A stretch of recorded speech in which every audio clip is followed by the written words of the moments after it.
नमस्कार, मैं Ravish Kumar. Rally report में आज अखिलेश यादव की सभा की बात करेंगे। विपक्ष के नेताओं की रैलियों के भाषण को सुनते हुए भारत की राजनीति की कई धारणाएं ध्वस्त हो जाती हैं। विपक्ष के नेताओं को नकारा साबित करने के लिए कितने लेख लिखे गए। कहा गया कि उन्हें जनता से संवाद करना नहीं आता, रिश्ता बनाना नहीं आता। आपने हमारे चैनल पर रैली रिपोर्ट में तेजस्वी यादव, राहुल गांधी और प्रियंका गांधी के भाषणों का त्वरित विश्लेषण देखा होगा। आज जब रैली रिपोर्ट के लिए अखिलेश यादव का भाषण सुन रहा था, तब लगा कि आज स्थिति पलट गई है। विपक्ष के किसी नेता के मुकाबले प्रधानमंत्री नरेंद्र मोदी का भाषण कहीं नहीं टिक रहा है। मोदी का भाषण बहुत खोखला है तो विपक्ष का भाषण भरा पूरा। विपक्ष के नेताओं के भाषण की क्वालिटी कहीं ज्यादा बेहतर हो गई है। महंगाई पर ही अखिलेश यादव जिस सरलता से कहते हैं, अपना उदाहरण चुनते हैं, वो कमाल आपको मोदी या योगी के भाषणों में अब नजर नहीं आएगा। मुसलमान मिल जाएगा, महंगाई नहीं मिलेगी। पहले बाजार में जो बिस्किट पैकेट आता था, जो पार्ले जी का बिस्किट पैकेट आता था, इतना बड़ा आता था। हमारे पुराने लोग जानते होंगे, ये पार्ले जी का बिस्किट पैकेट इतना बड़ा होता था। महंगाई और मुनाफे के चक्कर में बताओ, पार्ले जी का बिस्किट छोटा पैकेट हो गया कि नहीं हो गया? अब कितने बिस्किट का पैकेट आ रहा है? 5 का आ रहा है। इनकी सरकार और चली तो 1 बिस्किट वाला पैकेट आएगा, 1 बिस्किट का। ये पार्ले जी से ही सीखे हैं। हमारे किसानों की बोरी से चोरी, बताओ, बोरी से चोरी 5 किलो हो गई कि नहीं हो गई? बाद में 5 किलो और हो गई कि नहीं हो गई?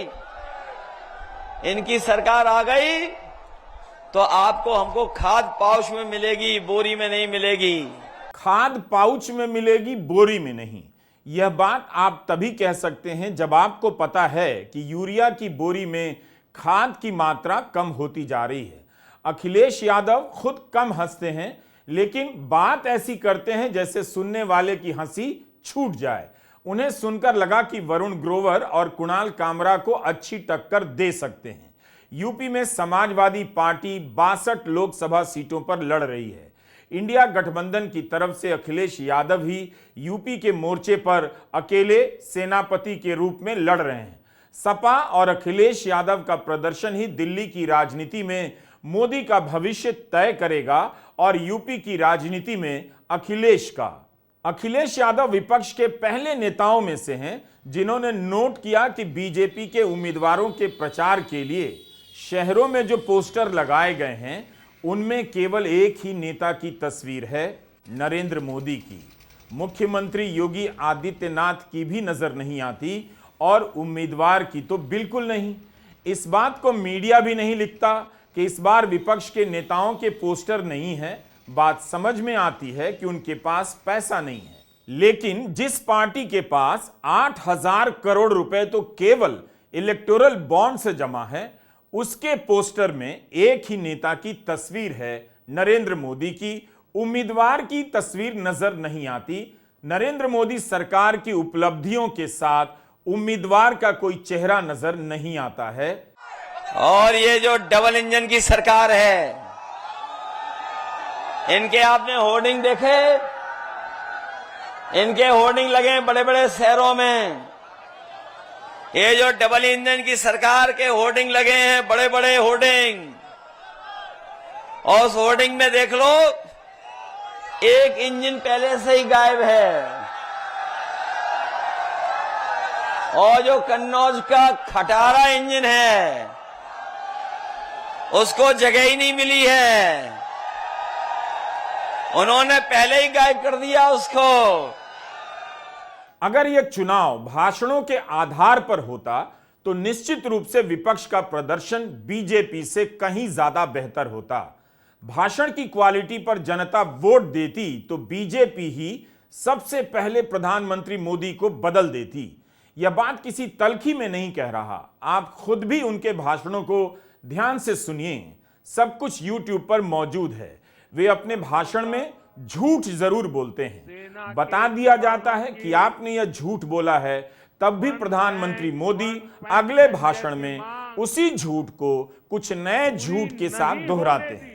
पिछले 10 साल में अपने चंद दोस्तों के पढ़ने के लिए अंग्रेजी में लिखने वाले 10, 20, 50 संपादकों ने दिन रात यह छवि बनाई कि प्रधानमंत्री मोदी से अच्छा वक्ता कोई नहीं, उनके भाषण के सामने विपक्ष में बोलने वाला कोई नहीं। इस चुनाव में आप खुद नरेंद्र मोदी की किसी भी सभा का भाषण आप सुन लीजिए, इतना खराब भाषण आपको किसी का नहीं मिलेगा। झूठ और नफरत की बात छोड़ दीजिए, भाषा के हिसाब से भी प्रधानमंत्री मोदी का भाषण बेहद खराब होता है। जब उनके भाषण में जोश होता था, ये कर देंगे वो कर देंगे के दावे होते थे, तब उनके भाषण की खूब तारीफ होती थी और संपादक लेख लिखते थे।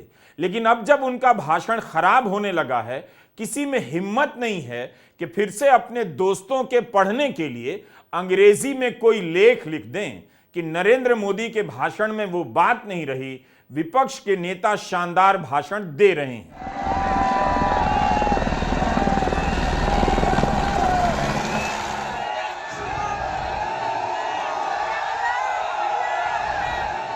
कन्नौज की सभा में अखिलेश यादव का भाषण बता रहा है कि वे सब कुछ लिखकर नहीं लाते हैं।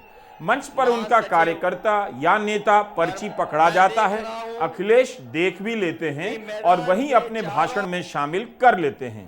बीजेपी वाले लोग यही नहीं, टेलीप्रॉम्प्टर का इस्तेमाल भी नहीं करते, लिखा हुआ भाषण नहीं पढ़ते हैं, लेकिन एक एक उदाहरणों को इस तरह से पकड़कर पेश करते हैं जैसे उनका भाषण लिखा हुआ ही है। यही नहीं, अखिलेश यादव भाषण देते समय यह भी पता रखते हैं कि किस तरफ किस समाज के लोग बैठे हैं, उनकी तरफ इशारा कर उनकी बात कह देते हैं और युवाओं की तरफ इशारा कर उनकी बात कह देते हैं। सभा में मौजूद पुलिसकर्मियों को भी अपने भाषण में शामिल कर लेते हैं, उनकी भी बात कह देते हैं। हम अपने साथियों को कहना चाहते हैं, बड़े बड़े विभाग जो सरकारी हैं उसमें सब नौकरी आउटसोर्स हो गई है, संविदा पे चली गई, कॉन्ट्रैक्ट पे चली गई, निजी हो गई।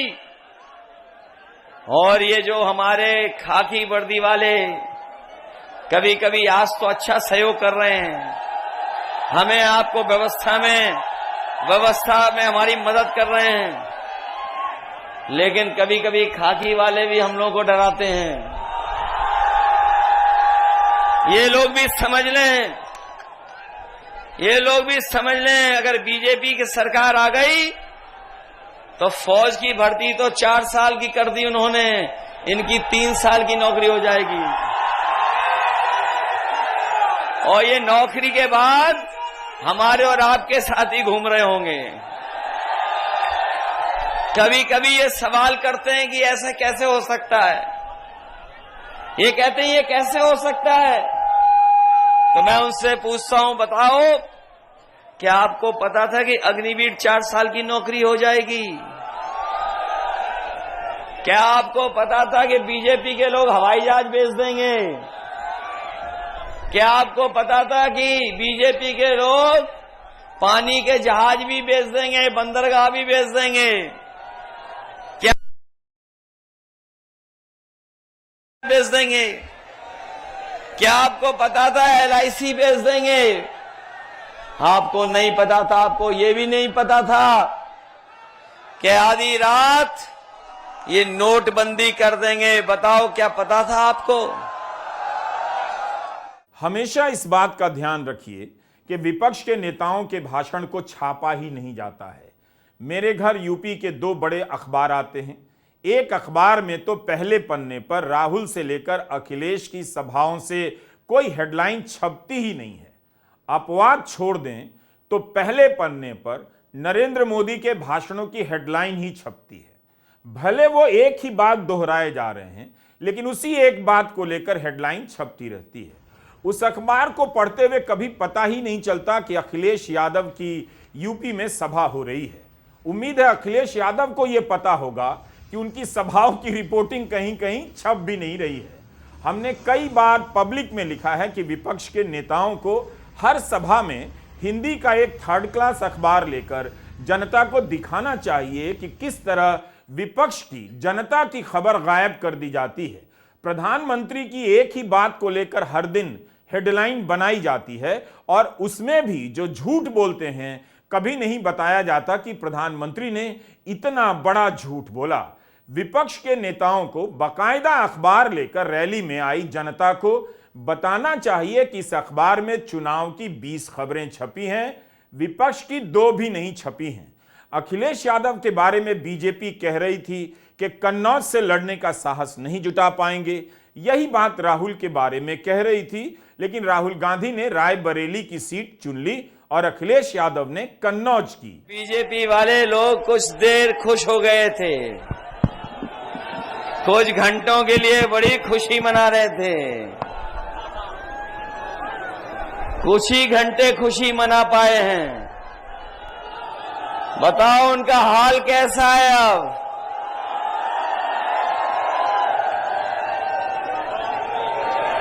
कहां चले गए बीजेपी वाले लोग? और इसलिए नहीं, हमारे कन्नौज के लोग जानते होंगे, जहां पर विकास छूटा था वहीं छूट गया। जहां विकास छोड़ा था हम लोगों ने, उससे आगे ये कन्नौज का विकास नहीं किया इन्होंने। और इनको केवल 10 साल का हिसाब किताब नहीं देना है, बल्कि 17 साल का हिसाब किताब देना है। दिल्ली के 10 साल और लखनऊ के सरकार के 7 साल। बताओ 17 साल का हिसाब देना है कि नहीं देना है इन्हें? और 17 साल में हमारे किसानों के साथ धोखा किया। किसान भाइयों, देश के प्रधानमंत्री जी आए थे, कन्नौज में कई बार आए और कह के गए थे कि हम किसानों की आय दोगुनी कर देंगे। बताओ गुरसाईगंज में आए थे, तिरवा में आए थे। बताओ हमारे किसान भाइयों, किसी की पैदावार का लाभ, क्या उनकी आय दोगुनी हो गई आज? कन्नौज की सभा में अखिलेश यादव विस्तार से कृषि कानूनों की बात करते हैं, जोर देकर याद दिलाते हैं कि 1000 किसान शहीद हुए, उनके खिलाफ मुकदमे हुए, किसान आंदोलन को रोकने के लिए बीजेपी ने कीलें लगवाई, ट्रैक्टर में कोई डीजल नहीं भरवा सकता था। मोदी दौर की जिन बातों को गोदी मीडिया भुला देना चाहता है, अखिलेश यादव एक एक डिटेल के साथ याद दिलाते हैं और तब अपना वादा बताते हैं कि इंडिया गठबंधन की सरकार न्यूनतम समर्थन मूल्य की गारंटी देगी। लेकिन विपक्ष के इन सवालों को लेकर किस हिंदी या अंग्रेजी अखबार में हेडलाइन बनते आपने देखा है? बीजेपी विपक्ष को हराना चाहती है, यह स्वाभाविक है क्योंकि उसका प्रतिद्वंदी है, लेकिन गोदी मीडिया इस लोकतंत्र से विपक्ष को गायब कर रहा है, यह बेहद खतरनाक है। हिंदी अखबारों में आप कवरेज देखेंगे तो लगेगा ही नहीं कि यह चुनाव बराबरी के मैदान पर हो रहा है। अखबारों को पढ़कर लगता है कि अखबार नहीं है, बूथ में वोटर के जाने के पहले वोटर की सोच को लूटने वाले गिरोह हैं। इंग्लैंड की अदालत में कोविशील्ड बनाने वाली कंपनी एस्ट्राजेनेका ने कह दिया कि जिसने भी टीके लगाए हैं, दुर्लभ मामलों में खून का थक्का जम सकता है, जिससे ब्रेन स्ट्रोक हो जाएगा और हार्ट अटैक हो सकता है। इस खबर को भी हिंदी के अखबारों ने 1-2 दिन छापकर गायब कर दिया, लेकिन अखिलेश तरीके से इसे राजनीतिक मुद्दा बना रहे हैं। तथ्य की गलतियां भी हैं। कह रहे हैं कि कोर्ट का फैसला हो गया है, यूके कोर्ट कहते हैं। अखिलेश को यह भी समझना चाहिए कि उत्तर प्रदेश की आम जनता ब्रिटेन या इंग्लैंड ज्यादा समझ सकती है, यूके नहीं। यही नहीं, अखिलेश को यह भी ध्यान रखना चाहिए कि कोर्ट में अभी फैसला नहीं हुआ है। कोर्ट में टीका बनाने वाली कंपनी ने अपने हलफनामे में यह बात स्वीकार किया है कि टीका लगाने से दुर्लभ मामलों में हार्ट अटैक हो सकता है, हार्ट की बीमारी हो सकती है। बताओ वो जब अपना वैक्सीन का सर्टिफिकेट देखेंगे तो वोट किसको देंगे? बताओ, भाजपा के खिलाफ वोट डालेंगे कि नहीं डालेंगे? जब वो अपना सर्टिफिकेट देखेंगे, बताओ इनकी जान को खतरे में डाल दिया कि नहीं डाल दिया बीजेपी वालों ने?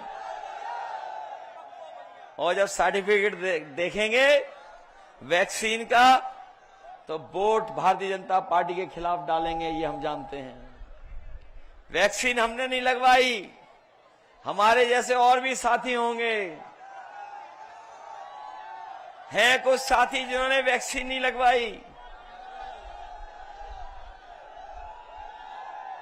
लेकिन बीजेपी ने वैक्सीन वालों से भी पैसे वसूल लिए।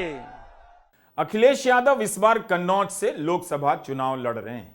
2020 में करहल से पहली बार विधानसभा का चुनाव लड़े और जीत गए।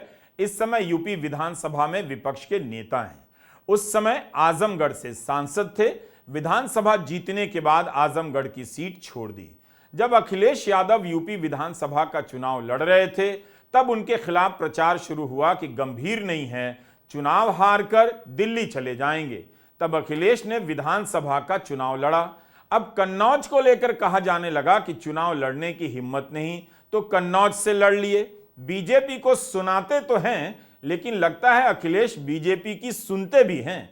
राहुल गांधी ने अमेठी अमेठी करने पर बीजेपी की नहीं सुनी, रायबरेली की सीट चुन ली।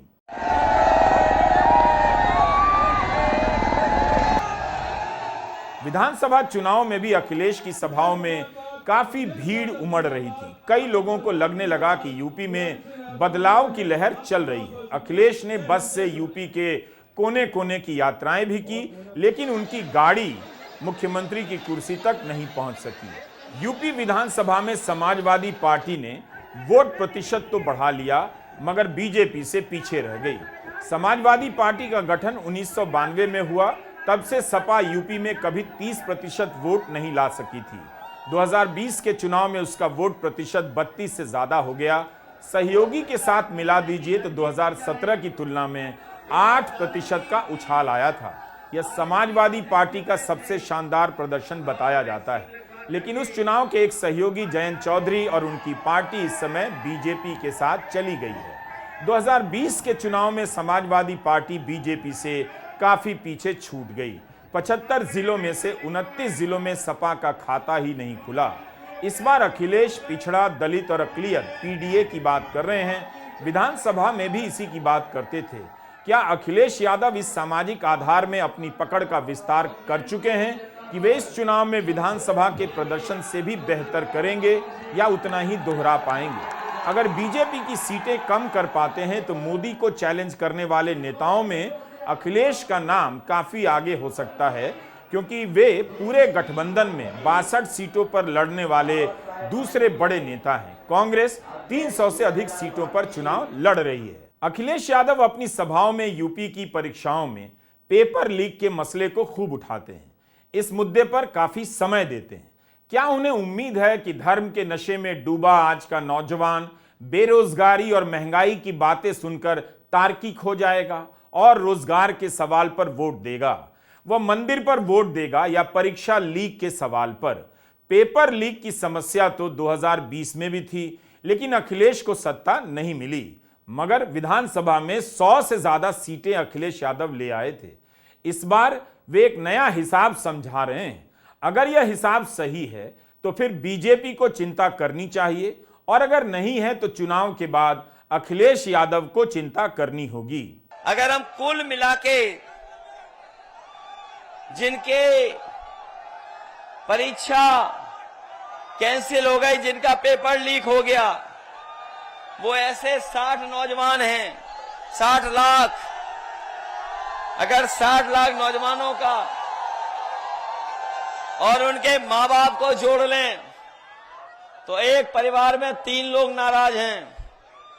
तो अगर हम 60 लाख का गुणा 3 में कर दें तो 1 करोड़ 80 लाख हुए, और यही 1 करोड़ 80 लाख का अगर हम भाग दे देंगे 80 लोकसभाओं से, तो बताओ इनका 2,25,000 वोट कम हो गया कि नहीं हो गया? हो गया 2,25,000 कम वोट। तो बताओ बीजेपी बचेगी कैसे इस बार? क्या बचेगी बीजेपी इस बार? और इस बार तो हमारे क्षत्रिय भाइयों ने, हमारे क्षत्रिय भाई इस बार तलवार से नहीं, मतदान मतवार करने जा रहे हैं। मत का वार करेंगे इनके ऊपर। जो लोग कभी अपनी तलवार से वार करते थे, इस बार मतदान से वार करेंगे। मतवार होने जा रहा है। बताओ मतवार होगा इनके खिलाफ कि नहीं होगा? अखिलेश यादव और प्रियंका गांधी के भाषण की शैली में एक समानता नजर आई। दोनों अपने वोटर को खूब समझाते हैं। शैली समान है, लेकिन कंटेंट में थोड़ा अंतर है। प्रियंका गांधी धर्म की राजनीति पर भी खुलकर बात करती हैं। वोटर से कहती हैं कि धर्म के नशे में आपने इस राजनीति का क्या कर डाला है। समझाते अखिलेश भी हैं, लेकिन कन्नौज की सभा में राम मंदिर का जिक्र नजर नहीं आया। बीजेपी जिन बातों को लेकर, जिन धार्मिक मुद्दों को लेकर उन्हें टारगेट करती है, उस पर अखिलेश का जवाब नजर नहीं आया। अखिलेश यादव पूरी तरह से अपने भाषण को मुद्दों के आसपास रखते हैं। इन्हें सुनते हुए आप नहीं कह सकते कि विपक्ष के नेता मुद्दों को नहीं समझते या नहीं उठाते। वोट मिलना नहीं मिलना यह सब अलग बात है, लेकिन इस बार के विपक्ष ने मुद्दों को हजार तरह से जनता के बीच स्थापित करने का काम तो किया है। उन मुद्दों को भी जिन्हें हिंदी के थर्ड क्लास अखबार और गोदी चैनल दिन रात छिपाने में लगे रहते हैं। अखिलेश यादव पूरी सरलता से बता रहे हैं कि जो मुफ्त अनाज मिल रहा है वो 400 का है, लेकिन लोगों पर तरह तरह के टैक्स से, महंगाई से, जनता की जेब से हजारों करोड़ रुपए निकाल भी लिए जा रहे हैं। और हम आपको कहना चाहते हैं, जब चुनाव था तो राशन में रिफाइंड तेल दे रहे थे। आज बताओ राशन में क्या मिल रहा है? क्या मिल रहा है राशन में? ये बाजरा क्या ज्यादा पौष्टिक होता है क्या? बताओ क्या राशन में मिल रहा है? 400 रुपए का राशन, और महंगाई से आपसे हजारों करोड़ रुपए वसूल लिए। आप घर जाके हिसाब किताब लगाना। 400 रुपए का राशन देके महंगाई करके बताओ हजारों रुपए ये वसूल रहे हैं कि नहीं वसूल रहे हैं? कितने अखबारों में आपने इसकी रिपोर्ट देखी है कि उत्तर प्रदेश में राशन में बाजरा दिया जा रहा है, गेहूं नहीं। कम से कम इसकी ही रिपोर्टिंग हो जाती कि यह सही है या नहीं। अखिलेश यादव जब सभा में बाजरे की बात करते हैं तो लोग भी बाजरे की बात पर हां में हां मिलाते हैं। मीडिया का काम था सरकार के दावों की जांच करना, सवाल करना। मीडिया ने यह काम बंद कर दिया। इस समय विपक्ष हर तरह से कमजोर है। मुकदमों का डर दिखाकर उसके बड़े नेता और कार्यकर्ता गायब कर दिए गए हैं, बीजेपी में मिला लिए गए हैं।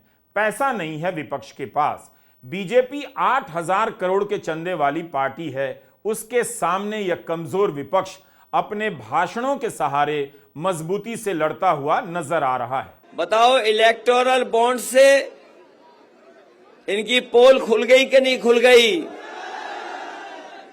कोई चंदा देता है तो थोड़ा बहुत देता है। बताओ इन्होंने वसूली की कि नहीं की? अभी आए थे दिल्ली वाले, बड़े बड़ी भाषण देके गए, बड़ी बड़ी बातें करके गए भ्रष्टाचार पे। बताओ जब से जनता इलेक्टोरल बॉन्ड के बारे में जान गई, बीजेपी वालों का बैंड बज गया कि नहीं बज गया? और अगर इनसे पूछ लो इलेक्टोरल बॉन्ड के बारे में, तो बाजार में जाके इलेक्ट्रोल ढूंढते हैं आजकल। इन्हें चक्कर आने लगे हैं। इलेक्टोरल बॉन्ड के बारे में नहीं जानकारी दे रहे हैं। और याद रखना, जिनसे पैसा वसूला है उसी की वजह से महंगाई है, उसी वजह से आपको महंगाई का सामना करना पड़ रहा है। आप खुद सोचिए कि जिनसे 1,000 करोड़ रुपए वसूलेंगे, 500 करोड़, 600 करोड़, 300 करोड़ इस तरह का जिनसे पैसा वसूलेंगे, बताओ वो मुनाफा कमाएंगे कि नहीं कमाएंगे? ये बीजेपी वाले मुनाफा कमाने दे रहे हैं। इन्होंने जो भ्रष्टाचार किया उसकी वजह से महंगाई है। ऐसा लग रहा है कि इस लोकतंत्र की गाड़ी को विपक्ष अपने कंधे से अकेला खींचे जा रहा है। नतीजा जो भी हो, रैली रिपोर्ट के दौरान विपक्ष के कई नेताओं के भाषणों को सुनकर यही लगा कि विपक्ष ने अपनी तरफ से हर मुद्दे को उठाया है। मीडिया ने उन्हीं मुद्दों को जनता के बीच पहुंचाया है जिसे नरेंद्र मोदी ने उठाया है, और उन मुद्दों को गायब कर दिया जिसे विपक्ष ने उठाया है। अखिलेश यादव के भाषण में आपको यूपी की समस्या की बारीक झलक मिल जाएगी और तैयारी भी नजर आएगी। नेता अपने भाषणों पर काफी काम करते हैं।